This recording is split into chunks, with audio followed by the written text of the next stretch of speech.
Tokrat sem gost v župniji Mozirje, lepo pozdravljam tukajšnjega župnika Aleksandra Korena, Bog vas živi. Zdrav. Ste župnik v Mozirju, Šmihelju nad Mozirjem, pa morda je to želja naših gledalcev, da je pot poti, da sem tudi danes jaz vaš gost, odaje pot poti in se tudi gledalcem v tej priložnosti zahvaljujem.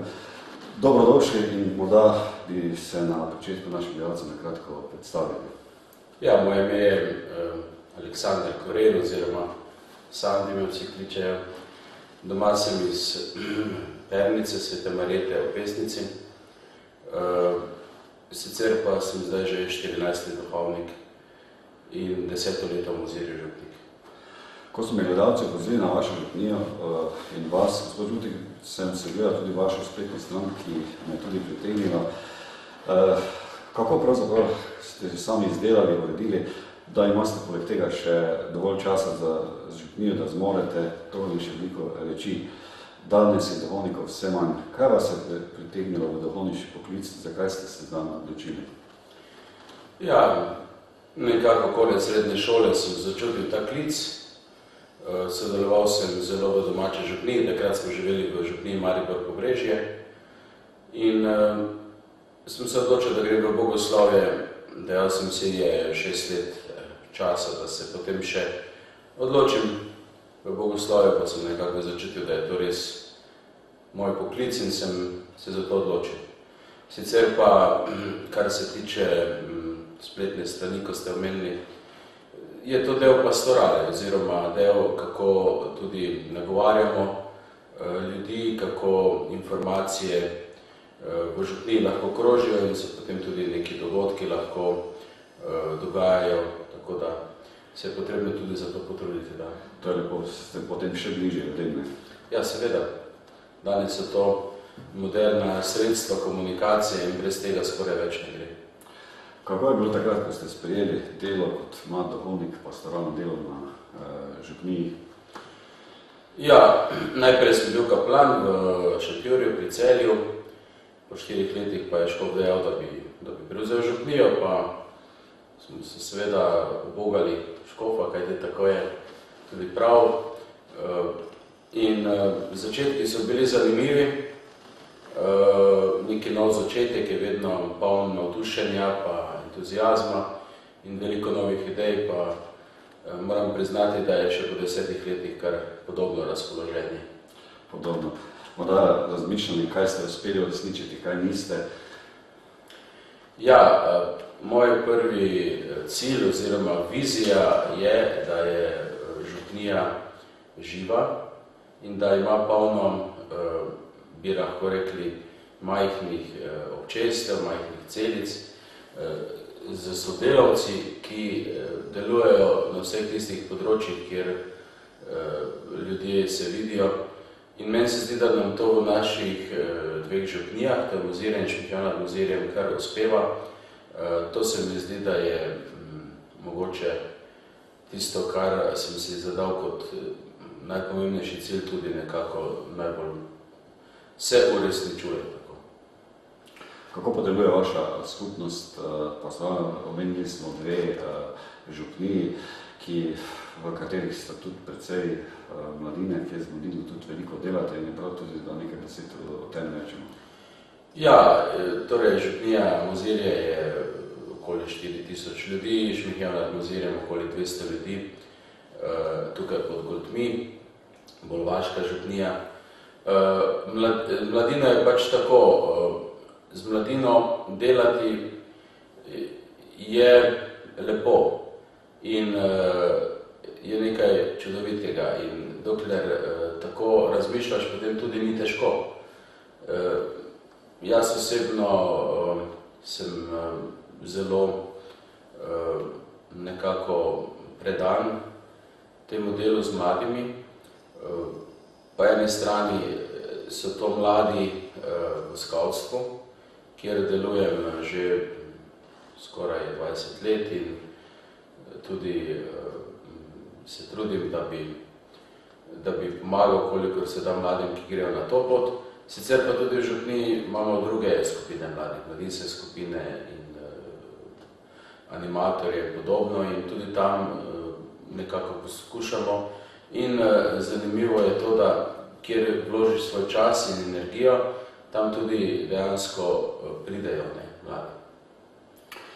Prej ste menili skavte, ste vi od vsega začetka že skavt ali ste se to... Jaz sem skavt od leta 1993, torej nekaj let po začetku skavtstva v Sloveniji. In pa, torej, čim je bilo možno v Bogoslavju, sem še bil, da sem v svojem prostem času nekako pomagal pri skavtih, sem to začel in od takrat naprej redno, ja. Imate veliko skavtov v vaši župniji? Ja, v Mozirju nas je okoli 100. Tako da je kar veliko za takšen majhen kraj. Ja. Torej, morda bi izkoristili tole priložnost. Kaj pravzaprav skavtje počnete, delate, predvsem za tiste gledalce Oddaje Pot poti, ki so morda zdaj prvič z nami, pa bi bilo to tudi dobro reči? Skavti so organizacija, ki obstaja nekaj čez 100 let. Ustanovil je Robert Baden-Powell, Anglež, ki je se naučil delati z fanti, z mladino, otroci, še kot general angleške vojske. In je nekako videl na ulicah Londona mnogo fantov, ki so bili prepuščeni sami sebi. Na to je pa leta 1907 vzel na tabor fante iz različnih socialnih slojev, bogate, revne in tako naprej. In je en teden z njim preživel v naravi. Igrali so se, pogovarjali, učil jih je od bontona do tega, kaj je prav, kaj je viteško, kaj je vljudno, vrednot, skavtskih veščin, veselja nad življenjem. In s tem nekako začel to gibanje, ki danes še vedno najbrž večinoma temelji prav na teh osnovnih idejah. V Sloveniji imamo poleg tabornikov tudi seveda katoliške skavte, o katerih sedaj midva govoriva, ki nekako temeljijo na isti ideji. Mlade, ki bi se radi družili, ki bi radi delali nekaj dobrega, nekaj lepega, organiziramo in jim omogočimo to lepo izkušnjo, jih peljemo v naravo, predvsem za mestne mlade je to nekaj posebnega doživetje. Skozi to lepo doživetje, to igro, to postolavščino, to aktivnost, pa jim poskušamo približati tudi te vrednote, ki so krščanske vrednote, ki so obče človeške vrednote. In kako se obnašati. Pomembne besede v skavtstvu so recimo služenje, čast, odgovornost, tudi vera in tako naprej. To je zelo lepo. Komu je pa vaša župnija posvečena? Ja, svetemu Juriju je posvečena Mozirje, Šmirkel pa seveda svetemu Mihajlu. Kdo pa je bil sveti Jurij? Sveti Jurij je bil vojak v rimski vojski, živel je tam nekje konec 3. stoletja, začetek 4. ki je bil kristjan in ko je cesar ukazal rimski, da naj vsi oficiri vojski nekako častijo njega, opustijo druge vere, predvsem krščanstvo, to ni hotel narediti, zato je bil tudi mučen in ubit. Sicer pa so o njem znane mnoge legende, prikazuje se ga kot viteza, ki je rešil deklico, Marjetico pred zmajem in tako naprej. Te legende pač govorijo vse o iste stvari. Sveti Jurij je premagal hudega duha, to skušnjavo, da bi zapustil Kristusa, postal je zvest in zato je moral umreti mučeniške smrti. Tako kot večina naših gledalcev imajo svoje koničke, tako imajo tudi duhovniki svoje koničke. Zasledil sem, da tudi fotografirate. Ja, malo se ukvarjam s fotografijo, to je sicer sedaj nekako časovno ne moremo skladiti preveč, ker za fotografiranje potrebuješ ali jutranje, pa večerne ure, pa veliko časa. Igramo tudi kitaro, pa tudi to nekako tudi malo povežem z službo, pa je računalništvo, urejanje spletnih strani in podobno. kaj mislite, kako bi današnjemu človeku še bolj približali Jezusa? Ja, torej, Jezus je tu. Bog je tu. Ne gre toliko, da mu ga približamo, ampak da človeku odpremo oči, da mu omogočimo, da vidi to, kar je že. Današnji človek zanika Boga, če ne teoretično. Večina ljudi ne zanika Boga tako z besedami ali zavestno, ampak zanika Boga praktično. Torej, v življenju živimo kot da Boga ni.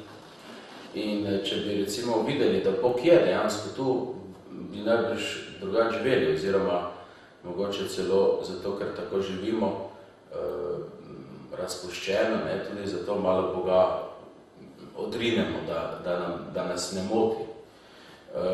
Da pa bi odprli ljudem oči, je pa najprej na prvem mestu potreben vzgled. Torej, kristjani živimo krščansko in vzgled pa je najprej vzgled v ljubezni do bližnjega. Jaz sem proti vsakršnemu nasilju, proti temu, da bi nekoga silili, da bi nekoga nasilo preprečevali, ampak da sam sem navdušen, vesel in vidim, da to deluje, ta pristop deluje. Če sem jaz navdušen, če sem jaz vesel, če jaz nekaj rad počnem, to tudi ljudje radi počnejo in to je to. Mislite, da je sveta maša ali pa molitev donekle odrinjena od tistega, kar je bilo nekoč pri vaših starših, oziroma takrat, ko ste vi bili še kot otrok v družini? No, kar se tega tiče, jaz nimam mogoče prave predstave, jaz sem živel v Mariboru kot otrok in mladenič in takrat je bilo že v mestu že tako, še huje, kot je sedaj tule, kar se tiče obiska maše, obiska veruka, prijemanja sakramentov. Ja, kar se pa tiče seveda zdaj obiska maše in sakramentov, je pa nekoliko v upadu, predvsem zato, ker pada vera, tista prava, globoka vera. Če ti nimaš odnosa z Bogom, potem zakaj bi pa ga obiskoval? Ampak mislim, da ne smemo tarnati, ampak moramo delati. To pomeni, če bomo mi kot kristjani navdušeni, veseli, radostni, se fajn imeli, da tudi mladim vedno povem, potem tudi bomo pritegnili ljudi, jaz vidim recimo mlade, ki niso iz nekih, ne vem kako, vernih družin ali kaj podobnega, predvsem pri skavtih, mladinskih skupinah in podobno, pa imamo mašo, pa molimo, pa ni nič nenavadnega in se navadijo. In to je pot, skupnost kristjanov z svojim navdušenim, veselim življenjem in s tem, da se ne sramuje Kristusa, ne sramujemo se maše, ne sramujemo zagovedati, kaj smo, to bo spreobrnilo. Torej, preko Kristusa bomo tako naredili svet boljši. Morda za obiskovalce, tisti, kateri obiščejo planine, ki se na dosego rok tudi pogledati cvetje, ki je po Mozirju posebno znano. Kdaj pa imate svete maše? Imamo svete maše ob 7, pa ob 10 v nedeljo, pa v Šmihelu nad Mozirjem ob 9 in pa tudi imamo sobotno večerne maše za tiste, ki sicer v nedeljah z kakšnega drugega razloga ne bi mogli in pa redno med tednom seveda. Pa tudi za večje praznike imamo recimo maše v kapeli Jezusa Dobrega pastirja, ki pa je prav na Mozirski planini, na Golteh, ob Planinski koči. Recimo zadnja je bila za Marino nebovzetje in zdaj naslednja bo pa 18. septembra, ko je zaključek paše, ker so kot tudi pašniki za naše pašne skupnosti. Tako da možnosti je veliko. Seveda, če gosti pridejo v naše hribe, tukaj nekako naša Mozirska planina, mi rečemo, ali znana kot Golteh, ki je poleti zelo planinsko obiskana, ker je nekako, bomo rekli, začetek alpskega gorstva na jugovzhodu. Gor je tudi čudovita ta alpski vrt in pa pozimi smučišča, pa Mozirski gaj, pa seveda lepo vabljeni. Mi imamo cerkev tudi odprto ves dan, vse dni tednu, tako da si lahko tudi pogledate Mozirje in cerkev. Lepo. Kaj bi na koncu oddaje poti položili na srce našim gledalcem? Ja, mislim, da ne smemo izgubiti veselja in pa zaupanja. Se mi zdi, da gre v slovenski cerkvi ali pa v krščanstvu za to, da verjamemo, da bo boljše, ker je Kristus tako obljubil in da ne bomo nikoli izgubili. Jaz kot duhovnik si rečem, če eno dušo ali pa eni duši pomagam Bogu, nekako sem že izpolnil svoj življenjski cilj, ne? In za vsako naslednjo dušo je to bonus.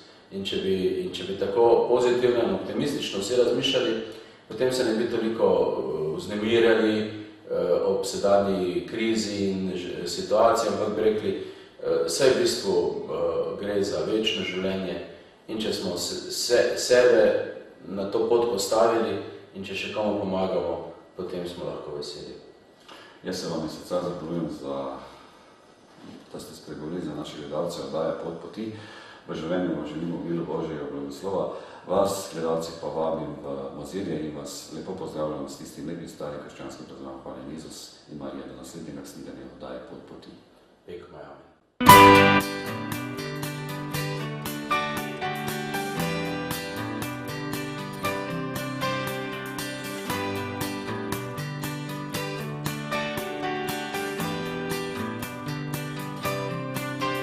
Gospod mi je dal brate, Gospod mi je dal brate, dal mi je brate, da jih ljubim, dal mi je brate, da se jih veselim, dal mi je brate, da jih sprejemam, dal mi je brate, da zanje živim. Gospod mi je dal brate, Gospod mi je dal brate, dal mi je brate, da jim zaupam, da molim in z njimi Gospoda slavim. Dal mi je brate, ker neskončno je dober, on ve, da z njimi se lahko posvetim. Gospod mi je dal brate, Gospod mi je dal brate.